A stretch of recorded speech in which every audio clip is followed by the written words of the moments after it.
My name is Mark Evans, and I'd like to welcome you to Marketing Spark, the podcast that delivers small doses of insight, tools, and tips from marketers and entrepreneurs in the trenches. By small doses, it's conversations that are 15 minutes or less. Think of Marketing Spark as a snack rather than a meal.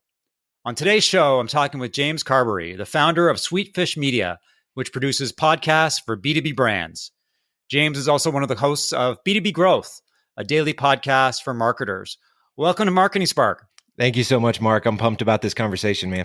As someone who just jumped on the podcast bandwagon, my initial thought was, why does the world need another podcast, especially another marketing podcast? What's your advice to people and companies thinking about starting a podcast? Because I know there's a lot of them out there who look at the popularity of podcasts and say to themselves, is it time for us to do one as well? How do we get started? Is it too late? I guess that's the big question a lot of companies ask. Yeah, it's definitely not too late. We actually just had an episode go live on B2B Growth that broke down 5 reasons why it's not too late to start a podcast. The biggest thing that we share with folks is, it's easy to see the number in the headline. It's like, oh, there's 1 million podcasts now that are live. But when you start to dive into that million number, it gets really interesting because of those 1 million podcasts, only a fraction of them are active shows that have released episodes in the last, say, 90 days. And then when you compare that 1 million number of the number of podcasts that are live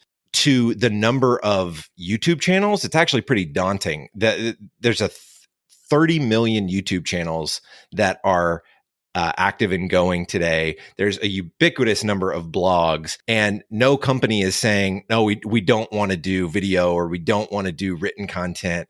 And so I think there's so much opportunity left in podcasting, and it's easy to look and say, oh, everybody's already doing them. Well, no, nobody's, there are actually very few people doing them. And then you can drill even farther and say, are my buyers, how many podcasts are serving my specific buyer? So, for you doing a marketing podcast, there are a lot of marketing podcasts, but are there a lot of podcasts focus on the type of marketing that you do, for the industry that you serve, for the size of companies that you work with, for the specific problems that your specific niche of marketers are focused on? Like, there's so many different ways to slice it that, and so many shows, they start and then they don't continue. So you can do a quick search in Apple Podcasts for marketing or some other like keywords that you're interested in starting a podcast around, and see pretty quickly that very few shows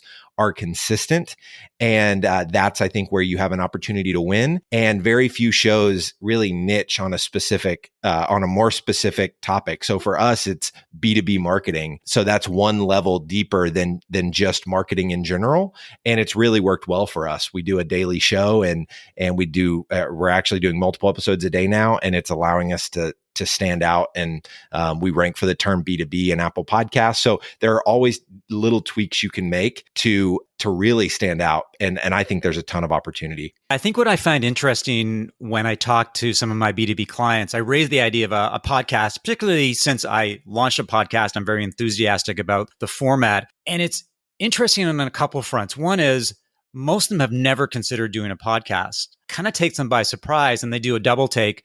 That's an interesting one, considering they've poured a lot of investment into ebooks and blog posts. The other thing that I find interesting when you look at the opportunities for podcasts is how it can spark lots of other content. So from a podcast, you can do a blog post or a video or even an ebook. And when you're looking at B2B marketing, you're always looking at ROI. In a sense, podcasts are almost a no-brainer for B2B brands. Yes. Do you think that's the I right completely agree, Mark. And I think you can even go further than that. Something we're starting to do with B2B Growth, we're starting to build original research based on the post-interview questions that we ask our guests. So again, we're doing multiple episodes a day at this point, and we just recently, in the last couple of weeks, came up with a list of 11 kind of rapid fire questions. What's the biggest challenge your marketing team is facing right now? What channels are working best for your marketing team? What KPIs are your CEO looking at on a regular basis?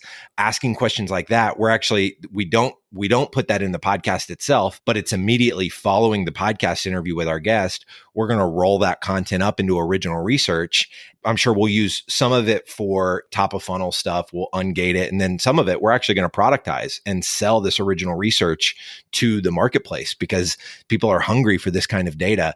I mean, you mentioned videos, blogs, audiograms. I mean, there's so many different opportunities to repurpose the content from your show. It's another reason why I think even if your competitors have a podcast, going back to your first question, like, are there too many marketing podcasts? I can almost guarantee you that none of those shows are repurposing their podcast content on other platforms the way they should be. That's great insight. And I really like the idea of market intelligence. I mean, over the years, there's been organizations like Orbit Media that have provided some Yes. good research We love into podcasts and the growth of the industry. But what's interesting is that Orbit has, in a sense, dominated the landscape because they're one of the few companies offering this kind of insight. I think you're on the right track. I think there's a huge opportunity in terms of offering business intelligence. The other thing, Mark, that I'll mention here, it's really what we've built our entire business around, and it's what we call content-based networking. So the other reason podcasting is so strategic for B2B companies is because not only do the interviews allow you to create really great content with practitioners in your space, but you're also building one-to-one relationships with potential decision makers, potential people that can buy your product or service. So with B2B growth, we ask VPs of marketing at B2B SaaS companies with 50 plus employees to be a guest on our show and create great content with them. Well, guess who's our buyer? A VP of marketing at a B2B SaaS company with 50 plus employees. So while we're creating great content, we're simultaneously building a genuine relationship with somebody that can potentially buy our service, our podcasting service. And it works. I mean, we've built our entire business on the back of this. It's why we do so many episodes, because the short-term benefit in B2B podcasting is biz dev. Now you got to be, you can't, there's a lot of room here to be slimy about it. Yeah, exactly. You cannot come, it has to come from a genuine place of wanting to create great content with your guest. But naturally, through the collaborative process, you're building a genuine relationship, and people want to buy from people that they trust. They don't want to be sold to. If you can navigate that balance carefully of not being too on the nose and not just right after the interview saying, "So you want to buy from me?" I think the folks listening to this are intelligent enough to know that's obviously not how you're going to win new business, but building that relationship through the collaborative interview process and the pre-interview you do, the promoting of the episode, naturally, that person is going to be connected and want to stay connected with you. And so that's the thing that I will preach forever and ever and ever is people, B2B company, every B2B company should have a podcast really for that reason alone. And the content is almost like icing on the cake. But the fact that it's a relationship builder for me is the primary reason that it's such a big part of our strategy.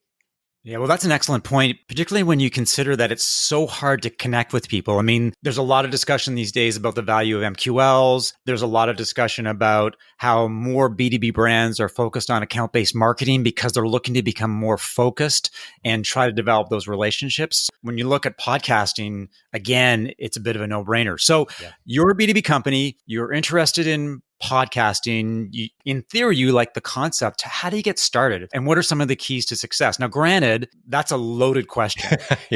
So perhaps you can focus on some of the early steps that lay the groundwork for a good podcast. So I think the first question you have to ask is, what audience do we want to serve? Who is our ideal buyer? Who's our most profitable buyer? We talk to a lot of folks that are like, oh, we have multiple people that buy from us. Well, if you sell to finance and you sell to IT, who is your most profitable buyer? Who are the relationships that are the most valuable to you? Okay, it's IT. Okay, let's figure out then, how can we create a show that your ideal buyers both would want to be a guest on and also would want to learn from your content? And so getting real clear on who your audience is going to be, who your guests are going to be is step number one. And then the biggest mistake I see, Mark, that companies make with their podcast is they want to brand their show around themselves and around their expertise instead of branding the show around their ideal buyer.